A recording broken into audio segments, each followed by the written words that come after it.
I remember, because I think, you open the can of creativity and you just go, oh, and I could talk about this and I could talk about that. And so it just became something much bigger.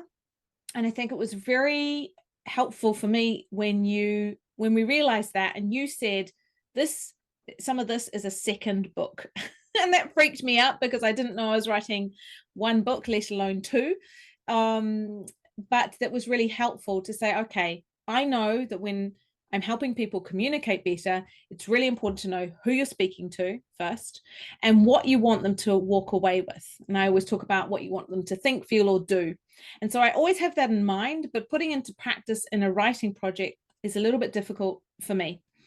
And so when I realized that, I thought, no, there could be a second book, but the point of this book is really to unlock people who really suffer with stage fright or putting their hands up. And so that having that clarity allowed me to say this chapter or that topic goes beyond that. And yes, it's more advanced or something. And so that's why it was much easier to separate the two books, I guess, if there's going to be a second book. When I'm listening to you, and also when I look back at our collaboration, I think there were maybe three key areas that we were working on. On one hand, there was this almost like project management side, setting schedules, setting up meetings, making sure that you stay on track more or less.